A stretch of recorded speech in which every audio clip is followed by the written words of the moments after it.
One might say that what happened in Charlottesville is symptomatic of global problem and actually a symptom that is manifesting itself around the world in different ways. Yeah. But could you tell us a little bit about exactly how you lived what happened? As I understand it, there were 3 phases. There was first a very anti-Semitic intervention, then there was an intervention by the Ku Klux Klan, and then finally there was the big explosion in August. So for anybody who might not be familiar with the sequence, can you walk us through that and in particular what that looked like as mayor? Sure. So the prior year, in 2016, 3 months after I became mayor, there was a push to get rid of or tear down a statute of Robert E. Lee that had been put in place in the Jim Crow era in the 1920s, right near the downtown mall. Robert E. Lee being a Confederate general, the South, representing slavery, for those who might not know. Yeah. At the same time, there was a law in place in Virginia that created substantial legal difficulties depending on who was going to litigate about this.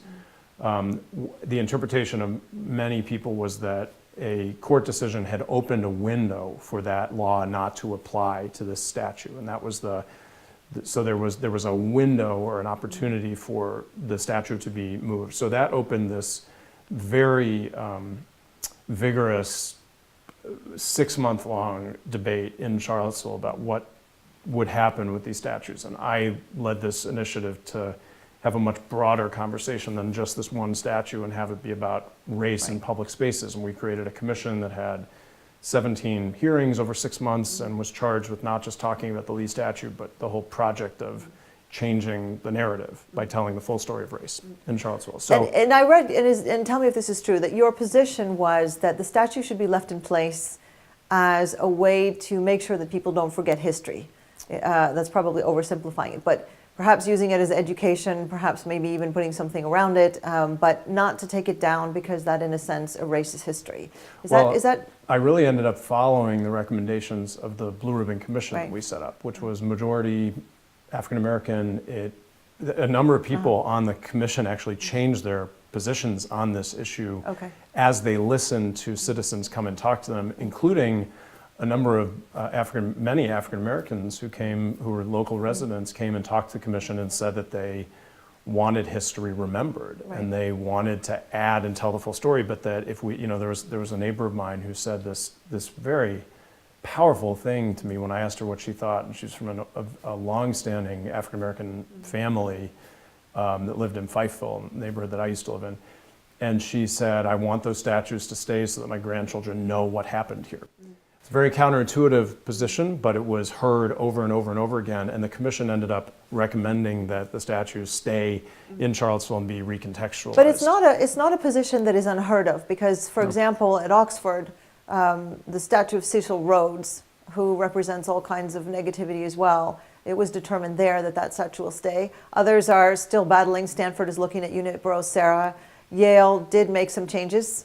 Yale took down the names in some of the residential colleges and replaced, in particular, Calhoun. And this happened in Princeton with Woodrow Wilson. There was a huge question about what to do about, his legacy as supporter of eugenics, as an open racist. It creates a question that's very local about how do you deal with memorials to people who were objectionable or hateful or stood for lots of things we don't like, and how do you address it? And one of the idea here was you could come up with solutions locally that were born out of the local process. And so we had this process. So Counsel voted in a narrow vote to move the statue and to actually to sell it. That was the decision. So to a museum or something? Well, yes. It could have been So it could have been to a museum, another city, university, and there was immediately a lawsuit under this Virginia law that led to an injunction by a local judge. So there had been an action by Counsel, but the action was stopped. So the judge says nobody's moving the statue for the moment. Which I understand now led to a real fraught, friction-full status where you had a lot of people who wanted to do something, but everything was stalled. And that was what teed up the series of events that started to happen. So Richard Spencer, who is a graduate of the University of Virginia, invented the term alt-right, led this rally for Trump right after Trump was sworn in, where you had, all these crew-cut, neo-Nazi appearing male youth doing kind of Heil salutes to Spencer. And he started a pro-Russian white nationalist organization that led all this. Graduate of the University of Virginia. So he comes in early May, after the council vote, I think was in late February. The injunction was in March. So he comes in early May and leads a rally of over 100 of these male youth who have this neo-Nazi appearance with tiki torches around the base of the Robert E. Lee statue. And that instantly created an image that raced around the world. And as mayor, I did this. I mean, I participated in the outrage and tried to lead it around this. So did a statement and said, we're a welcoming city, but such hatred is not welcome here. This is reminiscent of the Ku Klux Klan. Right. Things like that, really to galvanize the city. But you had this, because it's a very well-known city and because it's a notable one and because a lot of people know about it, that created a real and social sensation. Media, and we'll come back to social media later, but... Well, a lot of this was done solely for social media. Right. He did things later on. When all was said and done, after the next two events, he and his followers came back and did what was called a flash mob, where they had torches again in October of that year. And they stayed, it was like 5 minutes long, but it was purely manufactured for social media, so they could have Facebook Lives up. So that was the first event. And then the second event actually was the Klan. Right. Is that right? So yes. It was like an offshoot of what had been the Ku Klux Klan in North Carolina. Really pathetic, terrible people who dress up in these, a ragtag bunch, as I could tell, a number of criminals in them, and they would do these rallies. I didn't see them as representing anything, some significant social movement, but they were these ragtag opportunists who wanted to represent themselves as the Ku Klux Klan, and they said, we're going to do a rally in Charlottesville to protest the movement. And why not? Because Charlottesville, the stage is already set, the world is already looking. Right.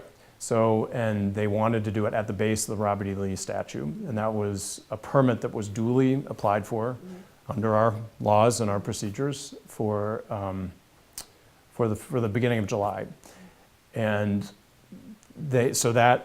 by a number of twists and turns, that ended up being about as big and as controversial and as sensational as it possibly could have been. There was despite the efforts of all the city leadership, including myself, to create this message of don't take the bait. They want us, they want a confrontation. So we set up this organization called Unity Seville, which had a whole slate of alternative justice-focused and unity-focused programming, including education about what hatred was in America today at the African American Heritage Center, and we had a people's picnic, and we had all these things.